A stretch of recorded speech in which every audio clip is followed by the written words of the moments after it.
તે ઊભી રહી. She saw that I was looking at her intently.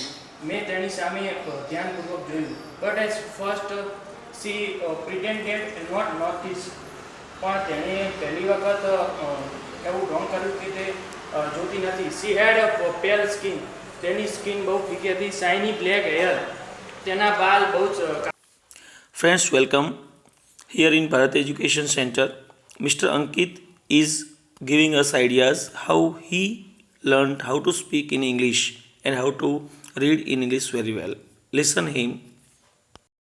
તમે આ ભાષાંતર કરો છો, નવમા ધોરણના પાઠનું પણ ભાષાંતર સાહેબની જેમ કરી દીધું, તો આમાં તમે શું પહેલું તમે કેવી રીતે શીખ્યા?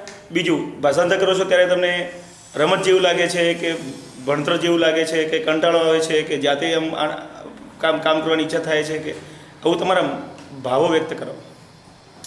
હું જ્યારે આ પાઠ વાંચવાનું ચાલુ કર્યું ત્યારે મને કશું આવડતું નહોતું, પણ સરની જે એપ બનાવી છે સરે, ખરેખર એના અંદર મેં વિડીયો જોવાનું ચાલુ કર્યું. વિડીયો જોયો, એક વખત જોયું, પછી બીજી વખત જોયું, ત્રીજી વખત જોયું, ચોથી વખત જોયું, ને પછી મેં જે શબ્દો નહોતા આવડતા એ અંદર લખી દીધા ચોપડીની અંદર.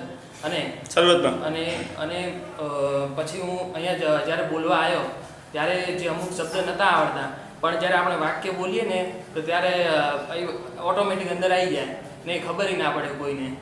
વાક્ય જે શબ્દ હોય આપણે વચ્ચે નતો આવડતું ખબર ના પડે, આપણે વચ્ચે કાપી દઈએ તો પણ એ વાક્ય પૂરું આવડતો હોય તો કોઈ ખબર ના પડે કશું કે ભાઈ શબ્દ નતો આવડતો.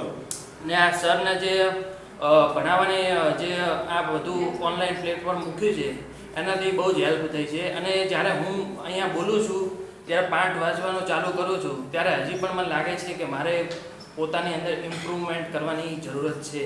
કારણ કે જ્યારે હમણાં સુધી કેવું થયું છે, જ્યારે હું અહીંયા બોલું છું ત્યારે થોડું પ્રોબ્લેમ આવે છે બોલવામાં. એટલો હજી સર જે બોલે એ રીતે ક્લિયર નથી બોલી શકતો, એટલે મારે હજુ પણ પ્રેક્ટિસ કરવાની જરૂર છે.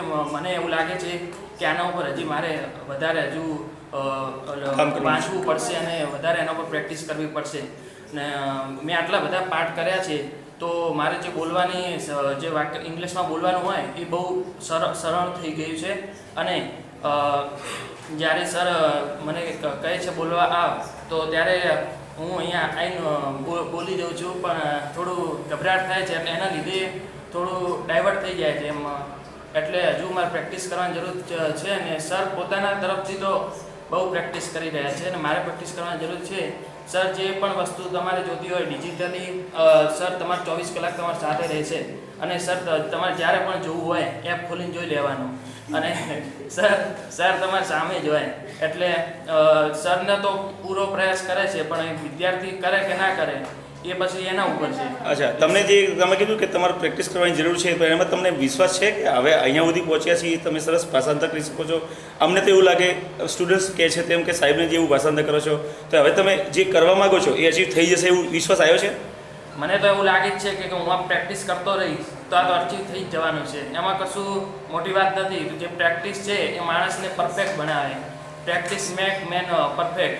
અને હું પ્રેક્ટિસ કરતો રહીશ. સર પણ પોતાની તરફથી આટલો પ્રયાસ કરે છે કે બધા વિદ્યાર્થીઓ પરફેક્ટલી બોલે અને સર બધાને હેલ્પ કરે છે, પણ વિદ્યાર્થી કરે ના કરે એ તો ભાઈ એના ઉપર છે.